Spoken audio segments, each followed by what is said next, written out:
Panglima Militer India tewas kecelakaan helikopter bersama istri.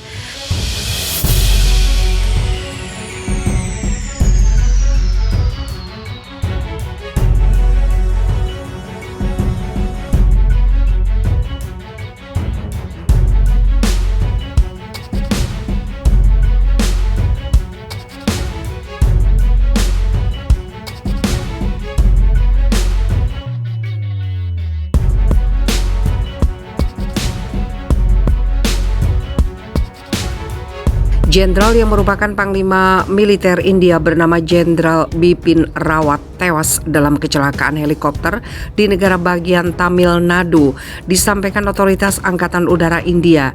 Jenderal Rawat bersama istrinya dan 11 orang lainnya tewas dalam kecelakaan itu.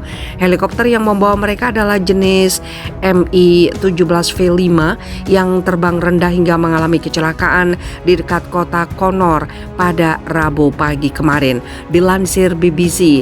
Namun ada satu orang korban selamat dalam kecelakaan helikopter itu dan kini sedang dirawat intensif di rumah sakit.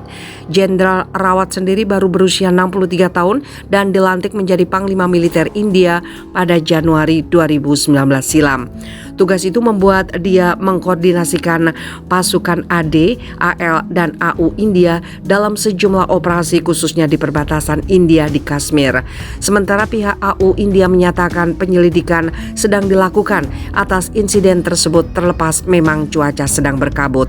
Sementara kabinet, kata PM India Narendra Modi, langsung mengadakan rapat darurat pasca tewasnya Jenderal Rawat. Jenderal Rawat kaya dengan pengalaman militer selama hidupnya. India tidak akan melupakan jasanya, dicuitkan PM India di Twitter. Sementara gambar dan video kecelakaan setelah pesawat jatuh itu dibagikan di media sosial. Tampak asap tebal kebakaran helikopter menyelimuti area itu. Sementara warga lokal mencoba memadamkan dan mengecek korban.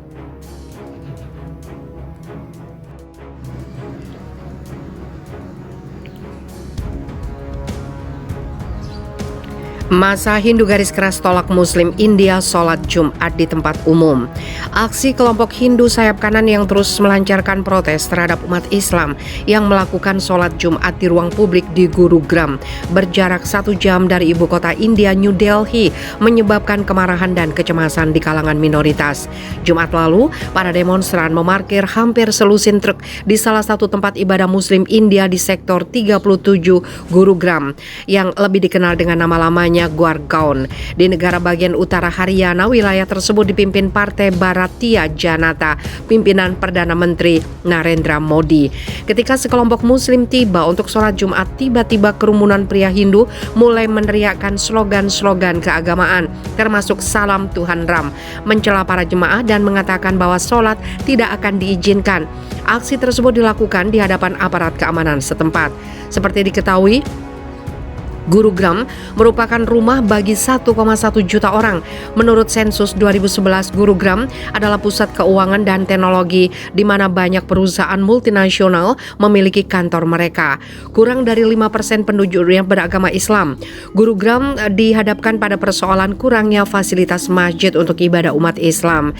Para Muslim Gurugram melaksanakan sholat Jumat mereka di taman-taman atau lahan kosong selama bertahun-tahun dengan persetujuan dari pihak berwenang.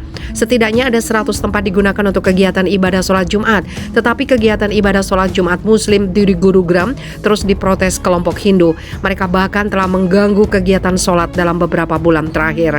Aksi tersebut mendorong pejabat kota untuk menarik izin dari sebagian besar tempat sebagai lokasi sholat Jumat.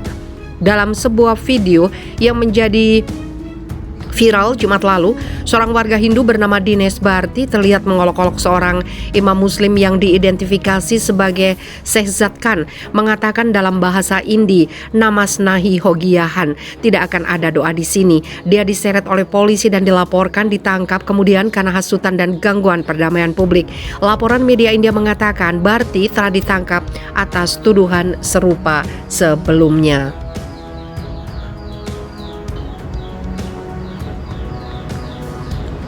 Tolak ibadah di tempat umum. Sejak pertengahan September, kelompok Hindu sayap kanan di bawah Panji Sanyuk Hindu Sanghars Samati, Komite Perjuangan Bersama Hindu setelah mengganggu sholat Jumat di Sulu Gurugram. Pernah sekali dengan menyebarkan kotoran sapi di lokasi digelarnya sholat Jumat. Terkadang tempat sholat Jumat justru dijadikan tempat ibadah Hindu sebagai gantinya. Kami tidak menentang sholat, tetapi kami menentang sholat di tempat umum. Rajiv Mittal, juru bicara kelompok Hindu sayap kanan kepada Al Jazeera. Kami tidak memiliki masalah dengan umat Islam yang melakukan sholat di masjid, madrasah, atau sekolah agama, atau di tanah atau properti wakaf. Kami juga tidak masalah jika sholat dilakukan di properti pribadi siapapun. Wakaf mengacu pada sumbangan yang dibuat oleh seorang muslim untuk tujuan keagamaan, pendidikan, atau amal. Mittal mengatakan organisasinya tidak akan mengizinkan sholat di ruang publik di Gurgaon pada Jumat depan. Kami telah memberikan ultimatum kami kepada pemerintah bahwa kami tidak akan mengizinkan sholat di tempat terbuka dimanapun pada 10 Desember, katanya kepada Al Jazeera. Namun Muslim di Gurugram mengatakan mereka sholat di tempat umum selama bertahun-tahun karena jumlah masjid tidak mencukupi di kota tersebut. Kami sholat di ruang terbuka karena paksaan, bukan karena pilihan, kata Altaf Ahmad, salah satu pendiri Dewan Muslim Gurgaon mengatakan kepada Al Jazeera. Hanya ada 13 masjid yang berfungsi di seluruh wilayah Gurgaon. Ahmad mengatakan setidaknya ada 108 ruang terbuka di kota dijadikan tempat ibadah umat Islam sejak 3 tahun lalu. Dia mengatakan gangguan pertama terjadi pada Mei 2018, mengurangi jumlah tempat sholat Jumat menjadi hanya 37 lokasi. Jumlah itu semakin menyusut menjadi sekitar 20 pada bulan lalu.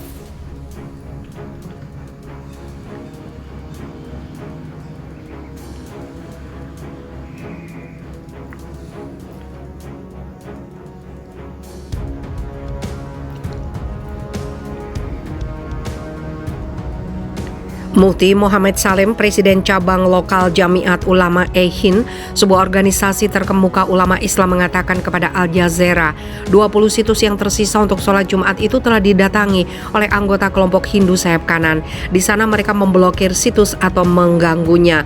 Jumat lalu, sholat hanya ditawarkan di 13 atau 14 situs. Kami tidak yakin apakah mereka akan mengizinkan sholat di ruang publik manapun Jumat depan.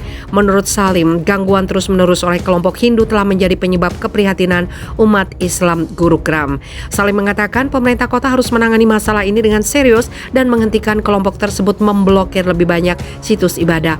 Kami menghindari konfrontasi dengan kelompok ini. Kami telah meminta orang-orang kami untuk tidak terlibat dalam pertengkaran verbal atau konfrontasi apapun dengan mereka.